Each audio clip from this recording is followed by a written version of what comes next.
Hello বন্ধুরা, যারা গার্ডেনে আপনাদেরকে স্বাগত। আশা করি সকলে ভালো রয়েছেন। এখন অক্টোবর মাস এবং গোলাপ গাছের কিন্তু আমাদের সিজন কিন্তু আসছে।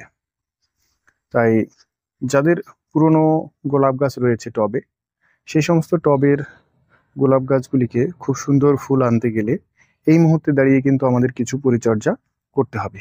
আমি দেখতে পাচ্ছেন গাছগুলিকে মোটামুটি দেখতেই পাচ্ছেন আমি মোটামুটি ১ সপ্তাহ আগে এই গাছগুলিকে প্রুনিং করেছিলাম এবং এখন একটু এই গাছের গোড়ার মাটির কিন্তু কিছু পরিচর্যা আমাদেরকে করতে হবে, যাতে আগামীতে খুব সুন্দর সুন্দর এর যে বেসাল শুটস সেগুলো যাতে বেরোয়, সেই জন্য কিন্তু এই সময় আমাদেরকে কিছু পরিচর্যা করতে হবে। এই সময় আমরা গাছের বৃদ্ধির উপরে জোর দেবো। কোনো মতেই কিন্তু এই সময় আমরা ফুল নেব না। আমার কিছু কিছু গাছে ফুল চলে এসছে, সেগুলিকে আমি অলরেডি কাটতে শুরু করেছি এবং নতুন কুঁড়ি আসলে আমি কিন্তু সেটা কেটে দিচ্ছি। যেমন ধরুন, এখানে দেখুন, এখানে একটি কুঁড়ি এসেছে, কিন্তু এই মুহূর্তে এই কুঁড়িটি কিন্তু আমি রাখবো না, এই কুঁড়িটিকে ভেঙে দেবো। ব্যাস, দেখছেন ফুলটি হয়তো বা ২-৩ দিন পরেই ফুটতো, কিন্তু এই মুহূর্তে আমাদের এখন ফুল নিলে কিন্তু হবে না। গোলাপ গাছের এই সময় কিন্তু বৃদ্ধির সময়, তাই আমাদেরকে বেশি বেশি করে ব্রাঞ্চ আমাদেরকে আনতে হবে। তাই এই গোলাপ গাছের এই মুহূর্তে আমরা কি ধরনের পরিচর্যা আমরা করব, আসুন সে বিষয়ে একটু আলোচনা করি। তার আগে আপনাদের একটি আবেদন, যদি চ্যানেলে কেউ নতুন হন অবশ্যই চ্যানেলটি সাবস্ক্রাইব করুন এবং এবং পাশে থাকা বেল আইকনটিকে অন করে দিন, যাতে পরবর্তী ভিডিওর আপডেট আপনার কাছে পৌঁছে যায়। তাহলে আসুন আমরা শুরু করি যে এখন এই মুহূর্তে দাঁড়িয়ে আমরা গোড়ার মাটির কি পরিচর্যা করব। এখান থেকে আমি গোড়া থেকে কিছুটা মাটি এখান থেকে আমি তুলে নেব এবং এই ফাঁকা জায়গাটি নতুন কিছু মাটি দিয়ে আমরা ভরাট করব। সেখানে আমি কি নিয়েছি, এখানে ২ ভাগ মাটি নিয়েছি এবং ১ ভাগ কম্পোস্ট নিয়েছি, তার সঙ্গে কিছুটা হাড় গুঁড়ো, শিংকুচি এবং কিছুটা নিমখোল আমি এখানে ব্যবহার করেছি।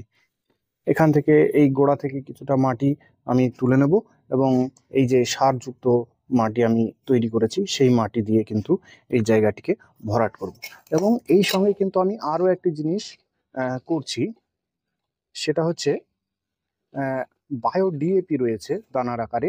এখানে কিছুটা বায়ো ডিএপি আমি নিয়েছি, সেখানে ৮ থেকে ১০টা দানা আমি এই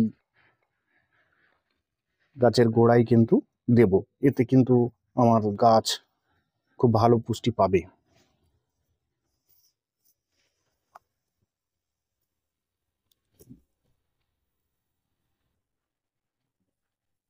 যারা যাদের গোলাপ গাছ রয়েছে, এর আগে একজন আমাকে বলেছিলেন যে গোলাপ গাছগুলি আমার খুব কেমন হয়ে যাচ্ছে। দেখুন, এই সবে ডরমেন্সি থেকে উঠলো গাছগুলি, কেননা গরমকাল থেকে শুরু হয় এবং বর্ষাকাল পর্যন্ত গাছের ডরমেন্সি থাকে। তাই ভয় পাবার কিছু নেই। এখন যেই দেখছেন ডরমেন্সি কেটে গেছে, নতুন নতুন শুটস কিন্তু আসতে শুরু করেছে। তাই এই যে ফাঁকা জায়গাগুলি এবার আমি এই খাবারযুক্ত মাটি দিয়ে ভরাট করে দেবো। আর সেই সঙ্গে যেটা বলছিলাম, আমি বায়ো ডিএপি এখানে আমি ব্যবহার করব।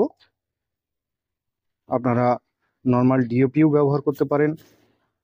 এখানে খুব অল্প পরিমাণ বায়ো ডিএপির দানা আমি ব্যবহার করব। দেখুন, নর্মাল ডিএপি যেটা রাসায়নিক ডিএপি, সেটা কিন্তু যদি একটু বেশি হয়ে যায় তাহলে কিন্তু আপনার গাছ কিন্তু মারা যেতে পারে। তাই বায়ো ডিএপি যদি ব্যবহার করা হয় তাহলে কিন্তু সে ভয়টা খুব কম থাকে।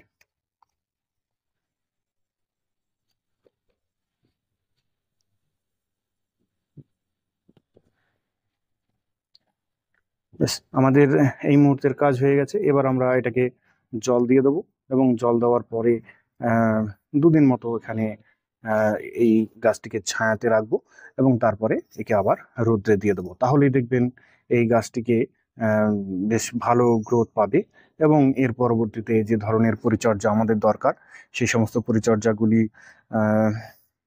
আমাদেরকে করতে হবে। সে সংক্রান্ত ভিডিও নিয়েও আমি আসবো।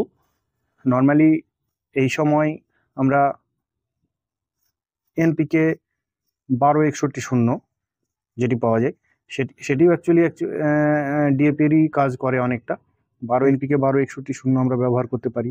সেখানে 2 গ্রাম 1 লিটার জলে গুলে আমরা কিন্তু পাতাতে স্প্রে করব, তাহলে কিন্তু বেশ ভালো কাজ হবে। এছাড়া হালকা হালকা আমরা খোল জলও ব্যবহার করতে পারি, যেহেতু শীত আসছে।